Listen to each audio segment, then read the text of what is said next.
तो वेलकम है दोस्तों, नमस्कार है आप सभी का। चलिए इस वीडियो में हम लोग करने वाले हैं health wellness and yoga education and sports science का पेपर। ठीक है, जो कि विभिन्न प्रकार के झारखंड के यूनिवर्सिटियों में पूछा गया है। ठीक है, झारखंड के अभी तक के विनोबा भावे यूनिवर्सिटी हजारीबाग, VBU और BBMKU धनबाद, इन दोनों यूनिवर्सिटियों में एग्जाम हो चुका है सेमेस्टर 1 का। और सेमेस्टर 1 में health wellness and yoga education का पेपर सभी यूनिवर्सिटियों में सेम होता है, लेकिन मार्क्स अलग अलग होते हैं। आज हम लोग करने वाले हैं BBMKU धनबाद में जो पूछा गया है उसी का पेपर। ठीक है, BBMKU धनबाद में health wellness and yoga education का पेपर 100 मार्क्स का पूछा गया था। समय 3 घंटा दिया गया था। तो क्वेश्चन सेम थे, बस यहाँ पे फुल मार्क्स 100 है। ठीक है, और आपके रांची यूनिवर्सिटी में फुल मार्क्स कितना है, 75 है। तो चलिए देख लेते हैं कि यहाँ पे किस टाइप के क्वेश्चन आपके आते हैं, ताकि आपको एक अनुमान हो जाएगा कि किस टाइप से हमारे रांची यूनिवर्सिटी में क्वेश्चन आएगा। ठीक है, देखिए यहाँ पे पहले 10 ऑब्जेक्टिव हैं, उसके बाद सब्जेक्टिव है। ऑब्जेक्टिव का आंसर केवल एक का मैं नहीं बताऊंगा, बाद बाकी सभी का बता दूंगा। देखिए बोला गया है कि सत्य है या असत्य है, इस कथन को छांटना है। ट्रू है या फॉल्स है, इस कथन को आपको सिलेक्ट करना है। तो पहला क्वेश्चन है कि योग अभ्यास से दुख का हरण नहीं होता। ठीक है, तो क्या योग अभ्यास से हमारे जो दुख हैं उसके खत्म हो जाते हैं? योग करने से, अभ्यास करने से हमारे दुख क्या समाप्त हो जाएंगे? आपको क्या लगता है, सही है? तो अगर देखा जाए तो शारीरिक दुख अगर जितना है तो वो तो दूर हो जाएगा, लेकिन मानसिक दुख भी दूर हो जाएगा। लेकिन मान लीजिए कोई दैनिक जीवन का दुख है, ठीक है, जैसे शादी विवाह या फिर बहुत सारा दुख होता है यार, तो वो सारे दुख खत्म नहीं होंगे। तो आपका इस पे, मैं इसी क्वेश्चन पे कंफ्यूज हूँ कि इसका आंसर क्या होगा, सत्य होगा या असत्य होगा। ये क्वेश्चन का आंसर मैं आप पे छोड़ता हूँ, कमेंट में बता दीजिएगा। बाकी सभी क्वेश्चन के आंसर मैं आपको दे दूंगा। ठीक है, आगे देखते हैं बी नंबर क्वेश्चन। इसमें पूछा गया है कि योग के अभ्यास से मानसिक विकास का अनुभव नहीं होता। तो दोस्तों अगर हम क्या योगा करेंगे तो हमारा क्या मानसिक डेवलपमेंट नहीं होगा, हमारा मेंटल डेवलपमेंट नहीं होगा? बिल्कुल गलत है। अगर हम डेली रूप से अभ्यास करेंगे, रेगुलरली हमारा योग करेंगे तो हमारा मानसिक विकास बढ़ जाएगा। ठीक है, मेंटल डेवलपमेंट बढ़ जाएगा। तो यह बिल्कुल गलत कथन है, यानी कि यह फॉल्स है। ठीक है, आगे बढ़ते हैं। जो लोग इंग्लिश में है वो इंग्लिश को पढ़ लीजिएगा।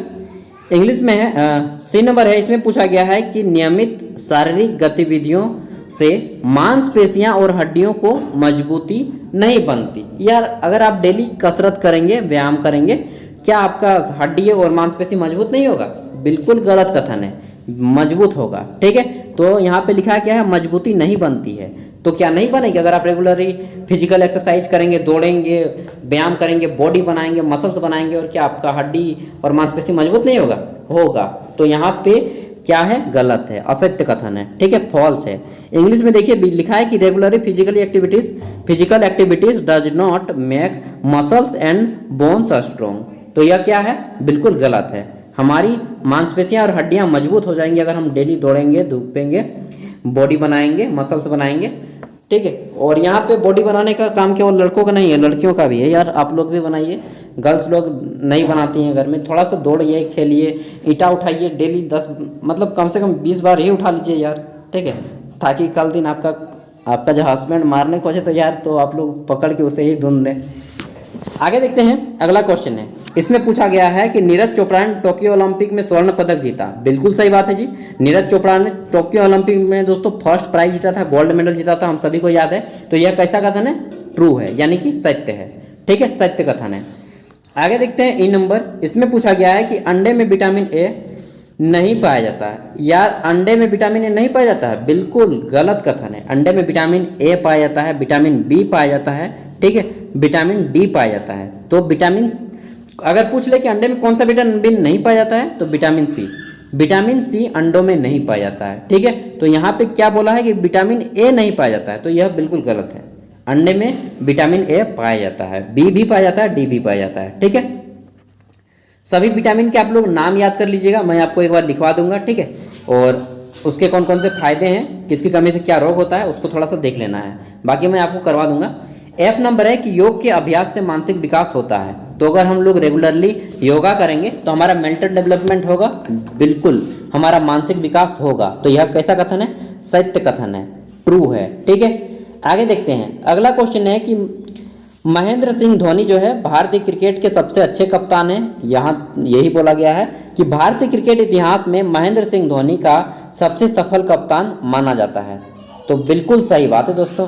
ठीक है, देखिए धोनी जो है ना झारखंड के लिए बहुत इंपॉर्टेंट हो जाते हैं, क्योंकि झारखंड की आन बोलिए शान बोलिए चाहे पहचान बोलिए धोनी है। मेरे कुछ दोस्त ऐसे हैं दोस्तों मेरे कुछ दोस्त ऐसे हैं जो कि बाहर जाते हैं काम करने के लिए, बेंगलोर हो गया चाहे आपका चेन्नई हो गया, उधर अगर आप बोलिएगा कि हम झारखंड से हैं तो कोई नहीं पहचानेगा, ऐसा बोलते हैं। फिर जब वो बताते कि हम लोग उस राज्य के हैं जहाँ पे धोनी की रहता है तो वो जान लेते हैं अरे ये धोनी के राज्य से हैं, ठीक है ऐसा है।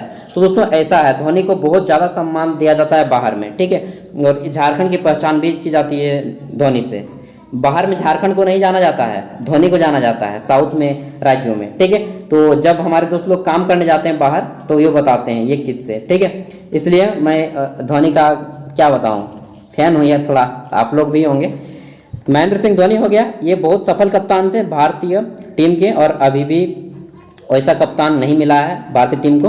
आगे देखते हैं। एच नंबर क्वेश्चन है कि व्यायाम से शारीरिक मजबूत होता है, ठीक है, व्यायाम से शरीर जो है मजबूत होता है। एक्सरसाइजिंग स्ट्रॉन्ग द बॉडी, बिल्कुल सही बात है, परफेक्ट बात है। अगर हम रेगुलरली व्यायाम करेंगे तो हमारा जो बॉडी है स्ट्रांग होगा, ठीक है। तो राइट आंसर हो जाएगा, ट्रू है, सत्य है। आगे देखते हैं क्वेश्चन नंबर आई। इसमें बोला गया है कि सूर्य की किरणों में विटामिन डी नहीं होता है। तो क्या सूर्य की किरणों में विटामिन डी नहीं होता? हम लोग बचपन से पढ़ते हैं यार कि सूर्य की किरणों से विटामिन डी हमें प्राप्त होता है, और यहाँ पे क्या बोल रहा है, नहीं प्राप्त होता है। बिल्कुल गलत है यार, मानिए इसको झूठा है, असत्य कहीं का, ठीक है। आगे देखते हैं। अब आता है ग्रुप बी। ग्रुप बी में आपको जो है 5 मार्क्स वाले क्वेश्चन का आंसर करने होंगे। देखिए रांची यूनिवर्सिटी में जो क्वेश्चन आएगा वहाँ पे आपको 5 एक नंबरिया क्वेश्चन आएगा, ठीक है। 5 मार्क्स के फिर 2 क्वेश्चन आएंगे। तो यहाँ पे तो 10 दे दिए हैं 1 मार्क्स वाले, वहाँ पे आपको 5 ही आएगा 1 मार्क्स वाले, फिर 5 मार्क्स वाले 2 आएंगे। देखिए यहाँ पे दिया गया है, पूछा गया था कि फिट इंडिया मिशन क्या है, इसको आप लोग तैयार कर लीजिएगा, what is fit India movement. और बी नंबर पे है 3 नंबर पे कि स्वास्थ्य की परिभाषा दें। ये बहुत इंपॉर्टेंट क्वेश्चन है, स्वास्थ्य की परिभाषा दें, what is definition of health, ठीक है। अब देखते हैं ग्रुप सी। ग्रुप सी में आपको जो है यहाँ पे 20 मार्क्स वाले 4 प्रश्नों के आंसर पूछे गए थे। BBMKU में आपके RU में 15 मार्क्स वाले 4 क्वेश्चन का आंसर पूछा जाएगा, ठीक है। किन्हीं 4 प्रश्नों के उत्तर दें, लेकिन 15 मार्क्स वाला होगा आपका रांची यूनिवर्सिटी में, ठीक है। BBMKU में आपका कितने मार्क्स का है, 20 मार्क्स का था। क्वेश्चन आपका सेम रहेगा, बस आपके मार्क्स का अंतर हो जाएगा, नंबर का 15 नंबर का आएगा, ठीक है। देखते हैं, इसमें पहला क्वेश्चन है कि केवली प्राणायाम को समझाइए, एक्सप्लेन केवली प्राणायाम। अगला क्वेश्चन पूछा गया था कि खेल जो है, खेलों का हमारे जीवन में क्या महत्व है वो बताना है, what is the important of sport in our life, ठीक है। खेल का महत्व हमारे जीवन में कहाँ तक है। तो दैनिक जीवन में दोस्तों आप बुढ़ा जाएं चाहे मतलब किसी भी उम्र में रहें, यार खेल हमारे लिए बहुत इंपॉर्टेंट है, इसलिए खेलना बहुत ज़रूरी है। डेली कम से कम 1 घंटा नहीं तो आधा घंटा भी निकाल लीजिए, बच्चों के साथ खेलिए, चाहे जो भी खेलिए, क्रिकेट खेलिए, फुटबॉल खेलिए, बैडमिंटन खेलिए, कुछ भी खेलिए, हॉकी खेलिए, तीरंदाजी खेलिए, बस आउटडोर गेम खेलिए, ठीक है, इंडोर गेम नहीं, मतलब कि घर के बाहर वाले खेल। आप लोग समझते होंगे इंडोर और आउटडोर में अंतर। 6 नंबर है कि मेजर ध्यानचंद के बारे में बताएं। तो मेजर ध्यानचंद जिसे हॉकी का पिता कहा जाता है, ठीक है, या हॉकी का जादूगर कहा जाता है मेजर ध्यानचंद को, ठीक है। इंग्लिश में है कि टेल अबाउट मेजर ध्यानचंद, और मेजर ध्यानचंद के नाम से एक स्टेडियम भी बनाया गया है, और मेजर ध्यानचंद ट्रॉफी भी दिया जाता है, ठीक है। हॉकी के जादूगर के नाम से जाना जाता है, इसके बारे में बताना है। आगे देखते हैं 7 नंबर क्वेश्चन कि संतुलित आहार एवं पोषण की व्याख्या करें। इंग्लिश में है कि explain the balance diet and nutrition, ठीक है। बैलेंस डाइट और न्यूट्रिशन में क्या होता है कि हम लोग जितने भी पोषक तत्व होते हैं और विटामिन होते हैं, पोषक तत्वों में आपका खनिज लवण, कार्बोहाइड्रेट, ठीक है, प्रोटीन, विटामिन, ये सभी का संतुलित मात्रा में हम लोग भोजन के द्वारा लेते हैं, ठीक है, आवश्यकता से अधिक नहीं लेते हैं, इसी को हम लोग क्या बोलते हैं, संतुलित आहार। 8 नंबर में है कि स्वास्थ्य और कल्याण को परिभाषित करें। इंग्लिश में है कि define health and wellness. 9 number में पूछा गया था कि योग का अर्थ एवं परिभाषा दे। बहुत इंपॉर्टेंट क्वेश्चन है, ठीक है, आने की संभावना है कि give the meaning and definition of yoga, ठीक है, योग का अर्थ एवं परिभाषा दें। और यहाँ पे आपका क्वेश्चन कंप्लीट हो जाता है टोटल। दोस्तों रांची यूनिवर्सिटी में 75 मार्क्स का एग्जाम होगा, अगर आपने सिलेबस नहीं देखा तो देख लीजिएगा, मैंने डाल दिया है। और क्वालिफाई करने के लिए आपको 30 मार्क्स लाना होगा। 25 मार्क्स का आपका प्रैक्टिकल होगा इसमें, जो कि प्रैक्टिकल का भी सिलेबस मैंने बता दिया है, ठीक है। और जल्द ही मैं आपको ऑब्जेक्टिव क्वेश्चन कुछ करवा दूंगा, और सब्जेक्टिव हुआ तो 1-2 इंपॉर्टेंट सब्जेक्टिव भी करवा दूंगा, ठीक है। और मॉडल पेपर भी कोशिश करूंगा, अगर समय बचेगा तो मॉडल पेपर भी लाऊंगा। मिलते हैं अगली वीडियो में, तब तक के लिए बाय। इसका PDF का लिंक आपको वीडियो का डिस्क्रिप्शन में मिल जाएगा, अगर आपको हो सके तो इसका प्रैक्टिस कर लेना है। ठीक है, मिलते हैं अगली वीडियो में। Thank you.